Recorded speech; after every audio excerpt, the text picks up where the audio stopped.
BMC News, informação que gera valor. De volta aqui na nossa programação da BMC News, 10 horas e 47 minutos. A gente recebe agora Rui Alves, gestor sênior da Kinea, chegando aqui para trazer a visão dele sobre pontos importantes desta semana. Rui, seja muito bem-vindo, obrigada pela sua presença, bom dia. Tudo bom, super prazer estar aqui com vocês. Obrigada. Bom, queria entender, né? A gente teve aí um dado importante hoje, esse CPI nos Estados Unidos, que traz aí um reforçamento, né? Pelo menos maior parte aqui do mercado, agora dobrando a aposta nessa manutenção de juros nos Estados Unidos amanhã, na reunião do Fed. Queria entender também um pouquinho da sua leitura em relação a esse dado especificamente e o quanto isso pode, né, de certa forma, voltar, acho que trazendo ali um apetite maior em relação ao mercado de renda variável, tanto nos Estados Unidos e os reflexos aqui para o Brasil também. Olha, um dado é sempre difícil de comentar, né? Mas a tendência é mais fácil, né? Acho que a coisa principal dos Estados Unidos, quando você olha, é principalmente olhar o comparativo, né? Quando a gente fala de inflação, se você olhar o processo, o Brasil, na verdade, saiu na frente em 12 meses na frente dos mais países desenvolvidos, subindo as taxas de juros. E hoje a gente tem no Brasil um ambiente muito mais benigno para a inflação do que imaginávamos ter nesse momento, né? Nós daqui, né, dentro do nosso fundo multimercado, a gente estava aplicado a inflação por bastante tempo no Brasil, né, uma aposta que a gente até reduziu recentemente. Mas dá para ver o efeito de juros, né, o delay, né, dos efeitos de juros dentro de uma economia, como você observa o caso brasileiro, né? Quanto tempo demorou para os TRM reais, os commodities reais caírem, depois os bens duráveis caírem no Brasil, né, e agora fazer a transmissão para a parte de serviços. Os Estados Unidos está vivendo um processo semelhante, só que ele começou 12 meses mais tarde. Você está num processo nos Estados Unidos em que, primeiramente, alguns itens de bens já começam a dar sinais de arrefecimento na economia. Os salários dos Estados Unidos já estão se mostrando bem mais comportados que, por exemplo, seus pares na Europa, né? E em algum momento essa inflação de serviços americana também vai dar indicativos que vai estar cedendo, né? Então a gente vê, e curiosamente, né, o ECB começou 6 meses depois dos Estados Unidos, né? E a gente considera que, por exemplo, o Bank of England está tarde nesse processo. Então o que a gente está vendo no mundo de modo geral de inflação, isso sim eu acho mais interessante comentar, é que o Brasil saiu na frente e viu os efeitos de uma convergência inflacionária na frente. Os Estados Unidos largou mais ou menos ali, vamos dizer, nos países desenvolvidos em segundo lugar, né, depois dos emergentes, depois do Brasil, e está vendo agora, 12 meses depois do Brasil, está vendo agora os efeitos positivos dos seus números inflacionários. A Europa largou mais ou menos ali 6 meses depois dos Estados Unidos e ainda está para ver, né, efeitos dos seus números inflacionários. E os bancos centrais ficaram para trás nesse processo, bancos centrais que foram mais tímidos, né, como o caso do RBA, né, do Banco Central da Austrália, ou como é o caso do BOE, do Bank of England, né, do Banco da Inglaterra, ou no caso do Bank of Canada, né, que foram mais tímidos de modo geral na sua visão com relação à inflação, estão tendo, na verdade, que correr atrás um pouco do processo, correr atrás um pouco do prejuízo ou da leniência nesse momento, né? Mas se você olhar o processo de inflação global, você tem um processo que você entende perfeitamente, né? O que está mais perto da gente, o Brasil saiu na frente, viu os efeitos positivos primeiro, os Estados Unidos saiu em segundo lugar, está vendo os efeitos positivos, a Europa saiu em terceiro, ainda não está vendo os efeitos positivos da maneira talvez que o ECB gostaria, né? O Bank of England está completamente, a gente acha ainda, bem atrasado no processo, né? Mas é um processo. Quando você entende como um processo, é muito mais fácil do que entender um número. Inclusive, você trouxe aí alguns pontos importantes, viu, Rui? Pegando a questão do cenário macro, né, um pouco mais aí, trazendo uma visão muito mais favorável para ativo de risco, a gente vê prova disso a Bolsa já aí na casa dos 117 mil pontos. A questão, acho que muito investidor fica, né, tentando identificar quais são exatamente esses ativos que têm ótima relação custo-benefício, né? Você até falou um pouquinho aí do fundo de vocês, trazendo um pouco mais até desse tipo de exposição. Queria entender, né, na sua visão, como auxiliar principalmente aqui os investidores que nos acompanham, quais são esses ativos, né, como enxergar exatamente ativos com chance de melhor desempenho ainda diante deste cenário? Tá, vamos por partes, tá? Olha só, deixa eu dizer, porque às vezes é fácil dizer que ativos vão ter bom desempenho no cenário, às vezes é um pouco mais difícil. Deixa eu contar a história para vocês. A gente teve aplicado juros no Brasil e aplicado inflação no Brasil, muito mais a inflação no Brasil, propriamente dito, que juros no Brasil, por bastante tempo. Hoje em dia, no Brasil, a gente acha que a situação está mais difícil do que estava, tá? Porque você saiu ali de praticamente nenhuma precificação na curva de cortes para precificação na curva de cortes com um retorno rápido, né, desses cortes, que a gente chamou da curva em V, né, que estava muito, mas voltava muito rápido, para um processo agora que a gente acha que já tem bastante coisa na curva. Você olha coisas como a B24, por exemplo, o quanto a inflação de mais curto prazo já convergiu, você olha o quanto você já tem de corte na curva, isso está na nossa carta, tá? Que é a última carta do mês, que é as confissões de Santo Agostinho, onde a gente descreve bem esse processo, a gente reduziu bastante a posição no Brasil, tá? A gente acha que você chegar agora para juros, chegar agora para a inflação no Brasil, talvez você esteja chegando um pouco tarde na precificação. A Bolsa, eu acho que as pessoas têm que olhar de duas formas, tá? Lógico que com o fechamento de juros, a Bolsa, principalmente quando o fechamento se estende para as taxas mais longas, né? Você, logicamente, vai ter um rally de Bolsa nesse momento, mas só coloca na cabeça que o segundo semestre do Brasil deve ser um semestre mais difícil do que foi o primeiro. O Brasil cresceu 4% anualizado no primeiro semestre desse ano, tá? Um pouco de, logicamente, impulso fiscal, um pouco da parte agrária, né? A parte agrícola, né? A safra recorde, mas o Brasil tem crescimento sustentável de 1,5%, estava crescendo anualizado a 4%. Tá? Não vai ser o mesmo crescimento no segundo semestre. Então, o tempo para as empresas pode ser até um tempo mais difícil. Porque em termos de juros, logicamente, o mercado antecipa, porque está na curva, você consegue ver na curva, você sabe o que é o juro futuro. Mas não vai ser um mar de rosas para as empresas no segundo semestre. A gente continua levemente comprado em Bolsa Brasil, mas a gente tem que levantar esse ponto, tá? Inclusive, a gente tem tido a preferência de Bolsa Brasil em relação à Bolsa lá fora por algum tempo, e quando a Bolsa estava a 105, a gente deu uma entrevista falando de que, olha, está muito perigoso ficar vendido em Bolsa Brasil, mas nem ao céu, nem ao inferno. Nem o inferno nem o céu nesse sentido, tá? Toma cuidado você como investidor, porque o segundo semestre você vai ter que fazer muito bem seu stock selection, tá? Porque vai ser mais difícil para a economia como um todo.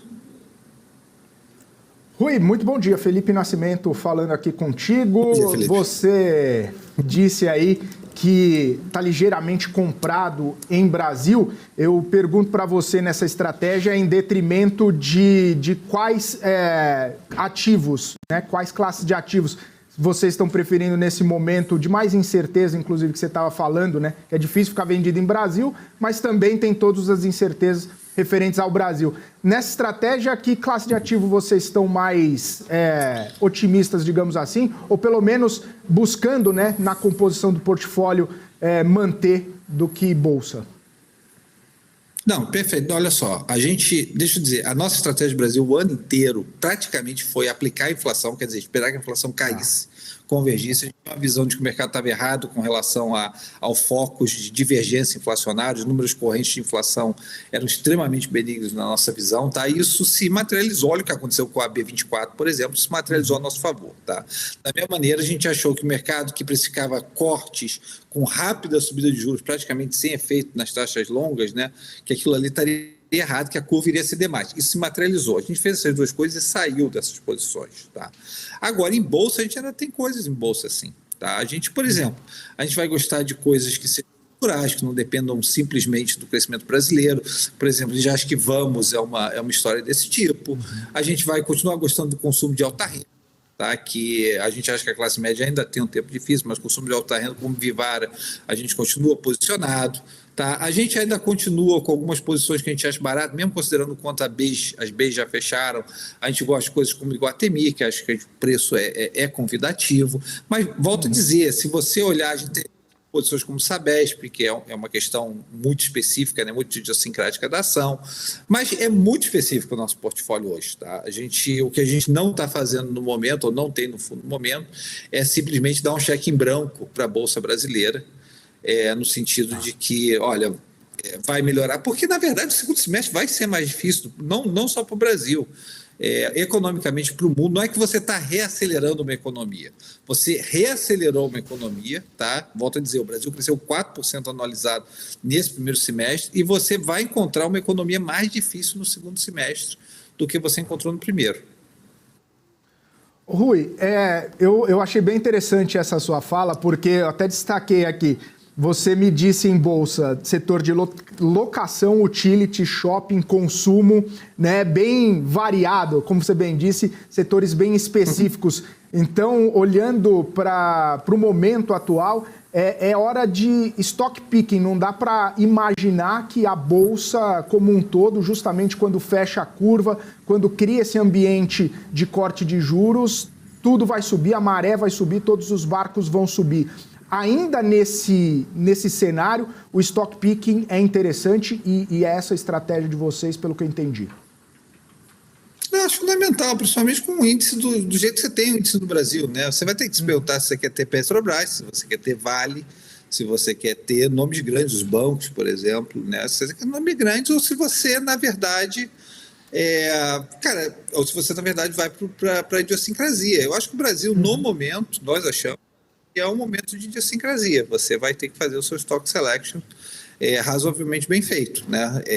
Você, volto a dizer, você não está no momento em que você está reacelerando o mundo, né? Você não está no momento que você está reacelerando o Brasil. O mundo deve ser mais difícil no semestre. O Brasil deve crescer perto de zero no segundo semestre, tá? Então não é que você está num mar... Logicamente, você partiu de valuations muito baixas, né? Então, quando você parte de valuation baixa, você atura mais desaforo. Você leva na cara com mais facilidade. Mas não é um caso em que você está partindo de uma economia com alto grau de desemprego, alto grau de ato de produto, saindo de uma recessão e que você vai acelerar a economia no segundo semestre. Não é esse cenário que você está vivendo. Tá? Então, é melhor saber o que está fazendo na Bolsa de modo geral, se você quer estar na Bolsa. Ô Rui, você comentou aí a questão do índice como um todo, né? Será que você quer ter Petro? Será que você quer ter Vale? Olhando o Petrobras, né, muitos investidores acabaram ficando receosos depois da eleição do presidente Lula, né, justamente por conta de algumas possibilidades de mudanças de política, mudança ou ingerência do governo na estatal. Queria saber o que você pensa a respeito de estatais, Petrobras e Banco do Brasil primordialmente, né? Porque a gente tem visto um movimento do governo falar bastante, né? Sinalizar bastante, mas efetivamente não promover nenhum tipo de mudança, né? Petrobras, por exemplo, continua mantendo bons dividendos, não alterou o PPI, pelo menos não deu as diretrizes de como faria isso, né? Especificamente.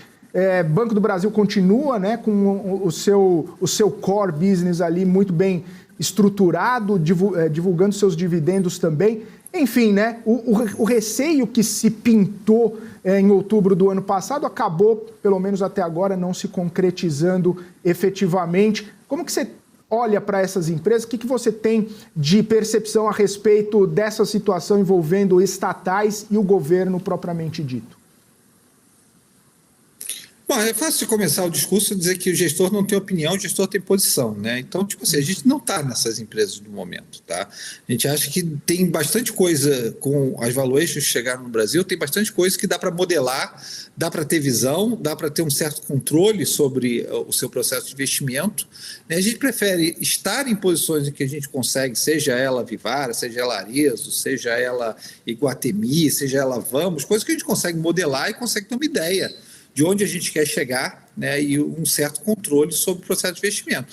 Quando você vai para Banco do Brasil, Petrobras e outras estatais, o problema que você tem, nada desmerecer dessas empresas, tá? São grandes empresas e com valuation bastante, eu vou dizer, descontada nesse momento, mas você tem um processo de incerteza que não está na mão. A verdade é que não está na mão dessas empresas, não está na mão do time de gerenciamento, não está na mão de ninguém, a não ser de uma caneta, que pode, em qualquer momento, entrar na direção contrária do seu processo de investimento, das suas intenções de investimento.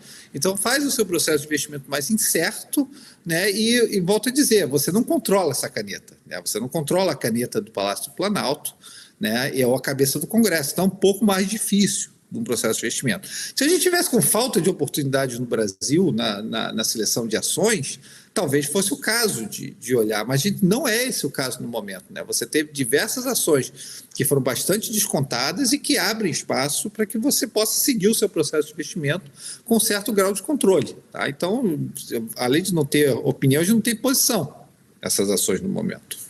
Tá? E a gente não é demérito dessas empresas, tá? É simplesmente a questão de que quando o processo político, principalmente estatais no Brasil, né, se torna muito incerto, é melhor você se reduzir àquilo que você sabe fazer melhor e que você tem certo controle. Maravilha. Parte aqui, eu queria saber o seu posicionamento, né, inclusive se existe algum tipo de posição a respeito do agro brasileiro, né, principalmente empresas ligadas, não só na Bolsa, né, não só empresas listadas, mas também do setor como um todo. A gente tem visto uma grande participação, ou pelo menos uma grande procura por fundos imobiliários ligados ao agro, né, os FIAGROS, bastante também importantes nesse desenvolvimento do mercado agro no país.